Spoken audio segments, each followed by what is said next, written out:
All right, we're ready to rock and roll. So, how to overcome resistance to Agile at your organization.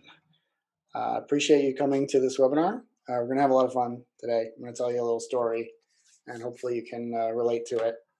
Should be pretty cool. So let's dive in. I'll give you just a brief introduction to myself and why I'm here and why why we're talking about this. I've been in the tech scene for 20 years, a little more. My name's Sam McAfee. And I've worked in a number of startups and some very large organizations over the years. I got involved in Agile software development way back in 2002 or 2003, sometime around then. And I've seen a lot of companies struggle to adapt to its new ways of working. One of the reasons why I'm really passionate about it is because I believe in making work better for people. And I see Agile as a way of helping to do that. Work is a big part of our lives. We spend a lot of time with the other people in our companies. And if work isn't better, it affects everyone negatively, from the other people that we work with, our friends and family, and our communities and our customers. And so I'm really passionate about making work better. And Agile is one really powerful way to do that. A couple of years ago, I wrote an article and gave a series of talks on why enterprise Agile teams fail. That article has been my most popular by far to date. It's been read by about 50,000 people. And there's a clear signal there that people are struggling to get their Agile teams working well with the rest of the organization. That seems to be a really common challenge. So after focusing mostly on the technical and process aspects of Agile for many years, I've become more passionate about the human element. And so that's what this talk is about. And I'm going to tell you a story. These aren't necessarily real people, but it's a very realistic set of scenarios based on my experiences as a coach. And you'll probably be able to see yourself in the story pretty easily. So our main character is Lorraine, and she is an engineering manager. She's got 8 engineers that report to her, and they build internal applications for a large e-commerce company. And most of them have been working together for at least a year. Lorraine reports to the director of internal applications, a fellow named Dwayne. Dwayne is a friendly, mild-mannered manager who ended up getting into the directorship almost by accident when the previous director abruptly quit to go join Amazon, and there was no obvious candidate to fill the job. So Dwayne was assigned the position temporarily, but it was a long time ago. It was before Lorraine's time, so it feels pretty permanent to her. Dwayne is very nice, but he's not a particularly strong leader. So here's a little org chart of the two of them, and we'll continue to fill this out as the story goes.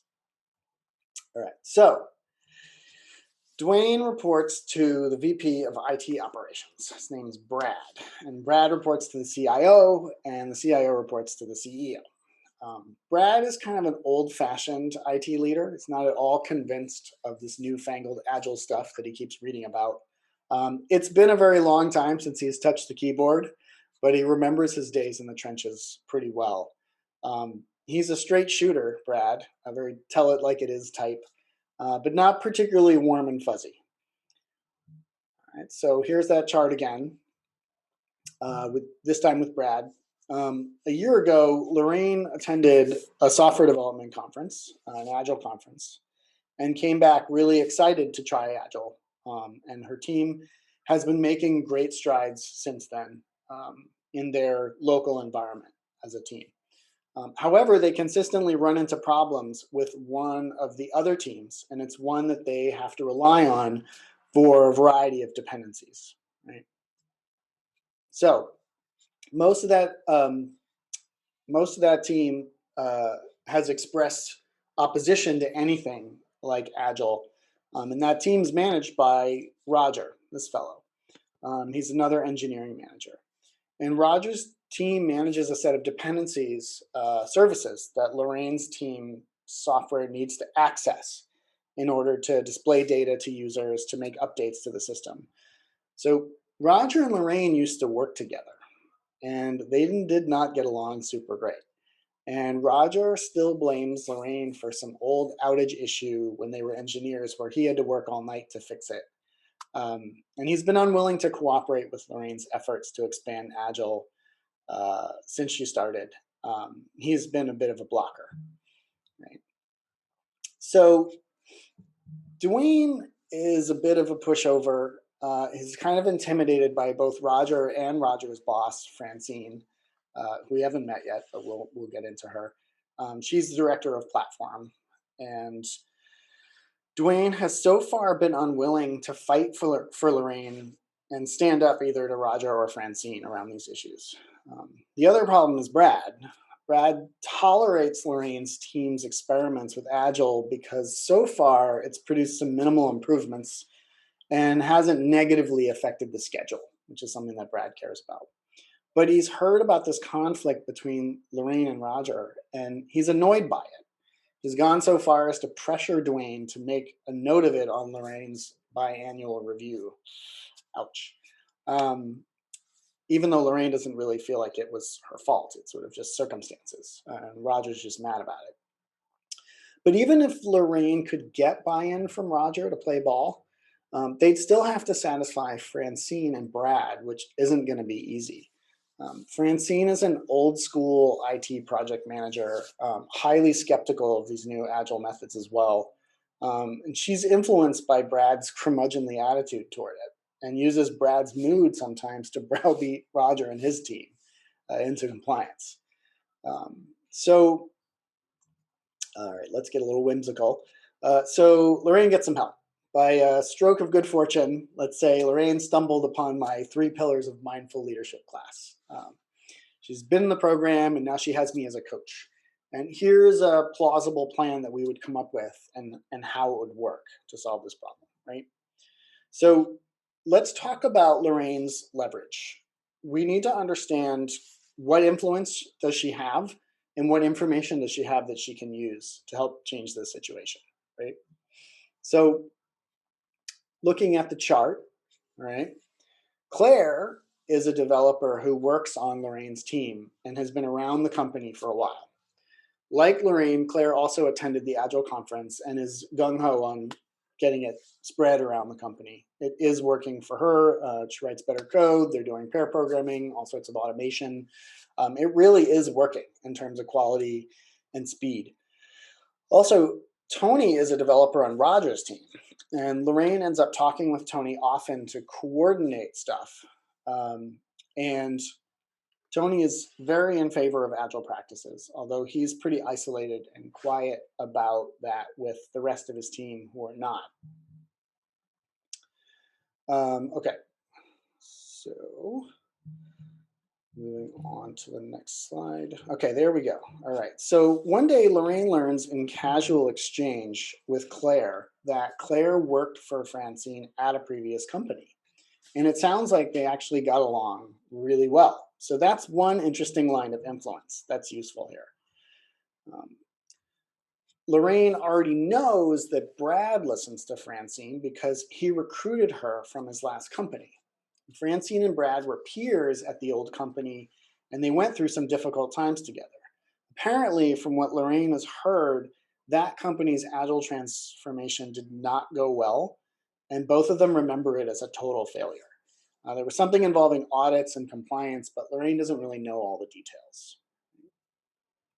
Finally, and interestingly, Lorraine discovers in casual conversation with Tony before a meeting one day that he too used to work for Brad at this previous company. In fact, Tony used to report to him directly when Brad was a manager there. And Tony and Brad still stay in touch, and Tony believes that he can probably influence Brad. So Lorraine also learns from Tony, interestingly, that Roger isn't necessarily against Agile, but rather just seems to hold a grudge against Lorraine and doesn't want to support anything that she wants to do. So that's really where the sticking point comes from, right? So here we have a neat map, okay? We now know that Lorraine and Tony and Claire are in favor of Agile, and Brad and Francine are against it, and Roger and Dwayne are both kind of neutral.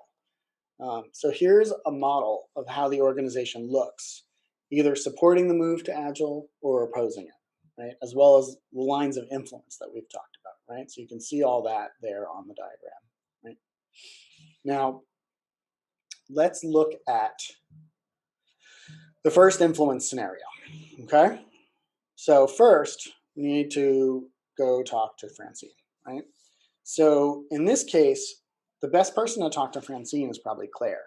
So remember, Francine is Director of Platform Engineering. That means stability, security, reliability, like things have to work. If the system goes down at 3 o'clock in the morning, guess who gets woken up with a phone call, right? So Francine cares about stability and security more than speed and innovation because her job's on the line for that sort of thing. That and she has scars from her past Agile experience. But she also has sway with Brad, but will only use it if she can see how it benefits her and takes some of the pressure off as well, right? So let's talk through coaching Claire through a conversation with Francine. So Lorraine and Claire get together and they say, look, Claire, you're gonna have to go talk to Francine. Here's what I learned about how to do it. So first of all, you have to go with openness and empathy and curiosity, right? So in Stephen Covey's famous 7 Habits of Highly Effective People, one of the big habits is seek first to understand before being understood. And that's sort of the essence of what we're doing here.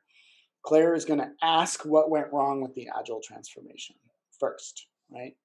And to try to empathize with Francine's position before going full bore with any particular case or lots of data or lots of information or preparing a lengthy argument. She needs to reach out and make a human connection with Francine and say like, hey, I heard things went really rough at that other company. I'd love to hear the story and sort of try to understand what went wrong. Because we're going to try to do something like that. It seems to be working for our team, but I understand you're really uncomfortable with it, and I want to know a little bit about what's going on. So it's really about establishing that connection, asking questions, and creating empathy with Francine first before you try to move in and make your case, right?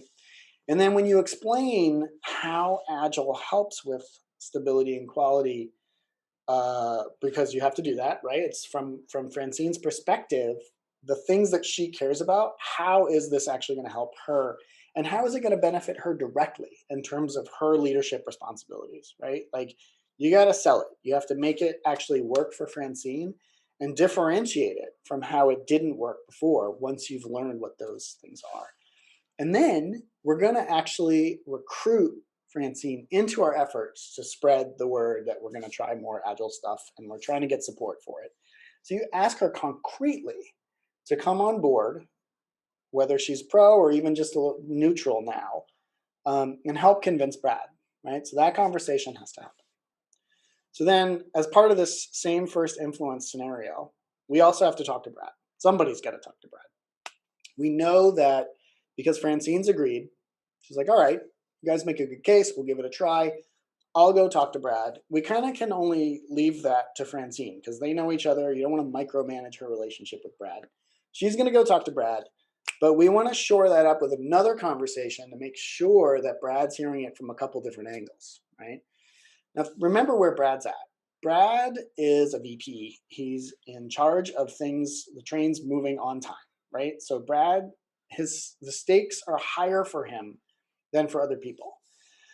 That means that we need to have empathy with Brad's position as well, right? Like stability and predictability, schedule and budget. Those are the things that are important to someone like Brad. He can't just like go willy-nilly with all this weird Agile teams just want to be free. You guys want to innovate and move fast and break things. Like, I'm not about that. That's not what I'm into.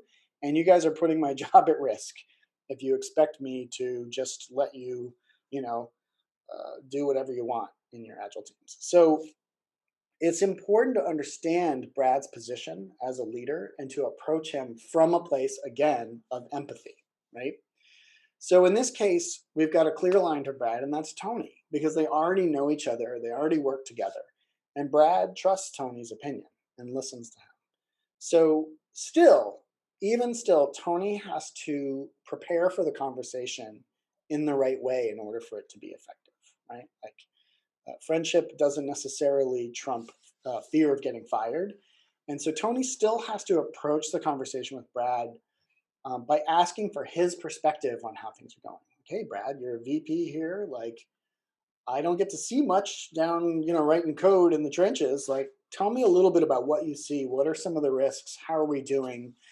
Again, approaching with curiosity, with empathy, and asking lots of questions about how does Brad see things from his highly responsible position as the VP of this department.